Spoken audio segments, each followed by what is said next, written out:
कि जो दोनों संख्याओं का आपस में गुणा करें तो संख्या 15 आ जाए हमारे सामने। जैसे ये 1 है, ठीक, अब हमने 1 में हमने 15 का किया हुआ, तो कितने आए? 15 आए, है ना। उसके बाद में अब और कौन संख्या ऐसी जिसका आपस में गुणा करें तो 15 आ जाए? 3 गुणित 5। 3 गुणित 5, ये 3 गुणित 5, इन दोनों का आपस में गुणा करें तो 15। खंड कौन कौन से हैं? एक तो 1 है, ठीक है, उसके बाद में कौन सा है?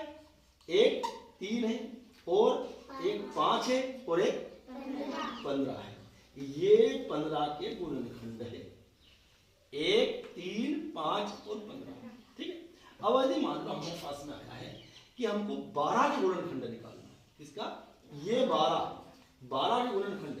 फिर अपन देखो कि अब वो कौन कौन से है जिसको आपस में गुणा करें तो 12 है, तो हमने 1 को गुणा किया 12 में, तो 1 और 12 के गुणनखंड है। देखो आप 12 गुणित 1, ये 12 आ गए, है ना। अब उसके बाद में और कौन से क्या ले अपन? 2 ले ले और 6 ले ले। अब 2 का भाड़ा 6 बार बोलो, 2 छंग, ये 12 आ गए। और कौन से ले सकते हैं अपन? 3 और गुणित 4। अब 3 का भाड़ा 4 बार बोलो तो क्या आ जाएंगे? 12 आ गए। तो अब ये जो 12 है इसका गुणनखंड कौन कौन से हो गए? एक तो 1 2 3 4 6 और 12, ये इसकी 12 के गुणनखंड है ना। अब हमको बोला है कि 12 और 15 का साझा गुणनखंड निकालो, या और कोई संख्या दे दी कि 24 के गुणनखंड निकालो, और दे दी हमको 30 के गुणनखंड निकालो, और हमको कोई संख्या दे दी 16 के गुणनखंड निकालो, है ना। तो हम पहले गुणनखंड निकाले। जैसे मान लो यहाँ लिखा है ये 24 और 30 के साझा गुणनखंड निकालो, ठीक है ना। तो हम पहले तो देखेंगे कि 24 के गुणनखंड कौन कौन से, है ना। तो 24, 1 और 24 का आपस में गुणा करें तो 24 आ गए, है ना। अब 2 में 12 का गुणा करो, 12 दूनी 24 आ गए। अब 3 में 8 का गुणा करो, 3 8 24 आ गए। अब 4 में 6 का गुणा करो, 4 6 24 आ गए, है ना।